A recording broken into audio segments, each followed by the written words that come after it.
নমস্কার, কেমন আছেন সবাই? আশা করি সবাই ভালো আছেন। শিরান বাই শিরান ক্রিয়েশনের নতুন আরও একটি ব্লগ আপনাদের সবাইকে স্বাগতম। যে যেখান থেকে আমার ব্লগটি দেখছেন শুরু থেকে এই পর্যন্ত সাথে আছেন সবাইকে অসংখ্য ধন্যবাদ। ধনিয়া পাতার ভর্তাটা আমি কিভাবে বানাই সেটাই আজকে আপনাদের সাথে শেয়ার করব। আর প্রতি বছর শীত আসলে আমি ধনিয়া পাতার ভর্তা কিন্তু করেই থাকি। আর আমি আরও অনেক অনেক ভর্তা করি, কিন্তু সবচেয়ে আমার কাছে ভালো লাগে ধনিয়া পাতার ভর্তা আর চিংড়ি মাছের ভর্তাটা।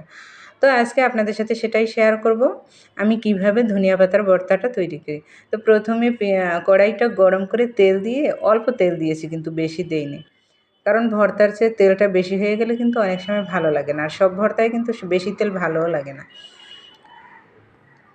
তো এখানে আমি কাঁচা পেঁয়াজ আর রসুন কুচি করে নিয়েছিলাম, সেটাই দিয়ে দিয়েছি। তার মধ্যে কাঁচামরিচ দিয়ে দিয়েছি, একটু নেড়ে চেড়ে, বেশি কিন্তু ভাজিনি, একদম মানে হালকা হালকা। আর স্বাদ মতো লবণ দিয়েছি।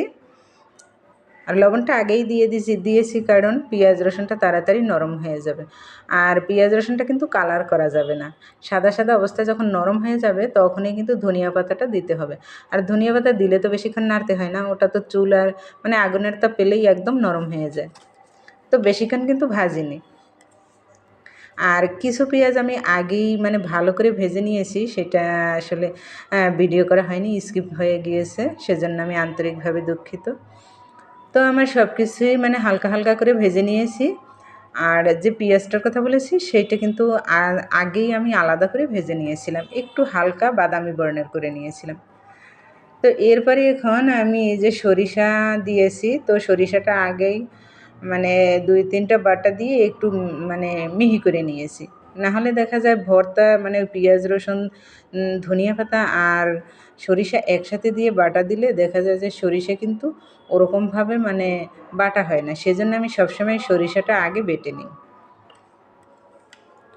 তো সরিষাটা একটু বেটে নিয়ে তার মধ্যে যে আগে ভাজা পেঁয়াজটা দিয়ে বেটে নিয়েছি। এখন এই যে ধনিয়া পাতা, কাঁচামরিচ, রসুন আর পেঁয়াজ যে হালকা হালকা হাতে ভেজে নিয়েছিলাম, এখন সেটা দিয়েই বেটে নিচ্ছি। এই যে দেখেন কালারটা কত সুন্দর এসেছে। আর বেশিক্ষণ ভাজলে কিন্তু ধনিয়া পাতার কালারটাও চেঞ্জ হয়ে যায়, দেখতেও কিন্তু অতটা ভালো হয় না। তো আমার ভর্তাটা তৈরি হয়ে গিয়েছে, দেখেন দেখতে কত সুন্দর, আর খেতে কিন্তু অসম্ভব দারুণ হয়েছিল। আর আমি ভয়েসটা তো পরে দিয়ে দিয়েছি, তো সেজন্যই বলছি আপনারা একবার এভাবে করে খেয়ে দেখতে পারেন, একদম সহজভাবেই, অত মানে ঝামেলা নেই বা অনেক কিছু দিতেও হয় না, কিন্তু খেতে কিন্তু দারুণ। তো ভর্তা দেখলে আমার আবার লোভ সামলাতে খুব মুশকিল হয়ে পড়ে, সেজন্য আমি একটু ভর্তা নিয়ে ভাত খেয়ে নিয়েছি। মেয়ে কিন্তু আসেনি আমার সাথে খেতে, সে বলছে আমি পরে খাবো, তুমি খাও। তা আমি এই যে দেখেন ভর্তা নিয়ে একদম ভাত নিয়ে বসে পড়েছি। মানে এতটা টেস্ট হয়েছিল, মানে কি বলবো। আর হয়তো বা বলতে পারেন নিজে বানিয়েছেন, এত প্রশংসা, সত্যি প্রশংসার যোগ্য আসলে ভর্তাটা। আর এই ভর্তাটা দিয়ে আপনার অন্য কিছু দরকার হবে না, মাছ মাংস কিন্তু এই ভর্তার কাছে হার মানে। আপনারা আবারও বলছি একবার করে খেয়ে দেখতে পারেন।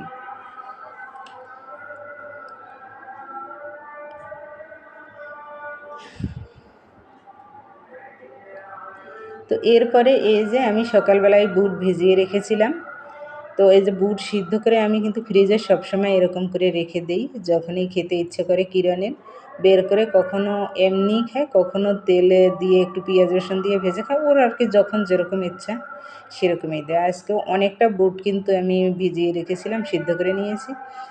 আর এটা সিদ্ধ করেছি কিন্তু হালকা একটু হলুদ দিয়েছি আর স্বাদ মতো লবণ দিয়েছি। তো ওকে এখন আমি এই যে বিকালের নাস্তা দিব, তো একটু বুট সিদ্ধ দিয়েছি আর একটু পেয়ারা দিয়েছি, আর এই যে কেক নিয়ে এসেছিলাম, তো সেইখান থেকে 1 পিস কেক দিব ওকে।